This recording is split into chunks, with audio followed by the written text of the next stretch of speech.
Masike is a musician. She sings and plays the mbira, a traditional Zimbabwean instrument. For the last 10 months, she's been teaching music to students at the art school in Fredrikstad, Norway.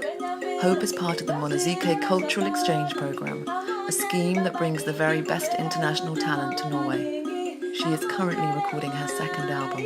If you're going to talk about traditional music, all the Zim grooves, the Zim rhythm, the proper traditional Zimbabwe, we call it kashiri rhythm, is embedded in the mbira. It just has a very, very fantabulous, soothing, calming, meditative sound.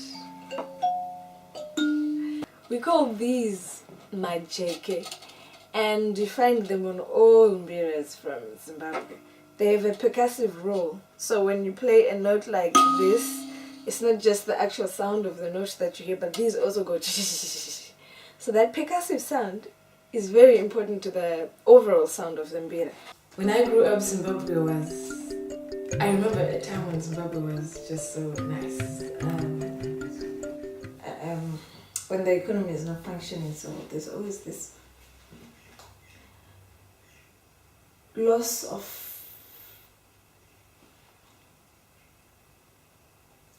hope in the future, the future just becomes a lot more uncertain. You can't really plan for anything in Zimbabwe right now. And at times, if you don't ever get an opportunity to get out of the country, to see how things are in other countries, you just stay with that, the image that you have of life in Zimbabwe, and you think it's kind of normal, that's how it is everywhere else, you know. But when you travel, when you leave the country, then you see other things going on in other countries. Then you realize that certain things are just wrong, and they should just stop, and we should be progressing in a certain other way. The music industry is a tough industry.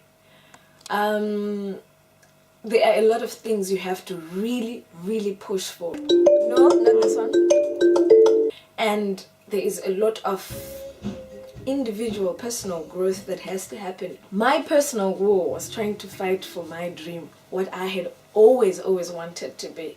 Trying to say, much as I'm facing all these problems, this is not going to bring me down. I have to achieve what I've always wanted to achieve. We just started using the US dollar quite recently, and that has quite stabilized a lot of things back at home. A lot of industries haven't been resuscitated yet, so it's like our country is just there. We are not producing anything, we are not selling anything, we're just there. Because Zimbabweans are hardworking and intelligent people, slowly I believe it's getting there. Especially for the music industry, there are a lot of active people doing a lot of traveling, so they see in a lot of other countries that this can actually work. We can actually do this and it can work. I would say Zimbabwe is going to be one of the biggest powers in Africa. We're going to reclaim, we used to be the bread basket, for crying out loud. We're going to reclaim that, and we're just working on it slowly.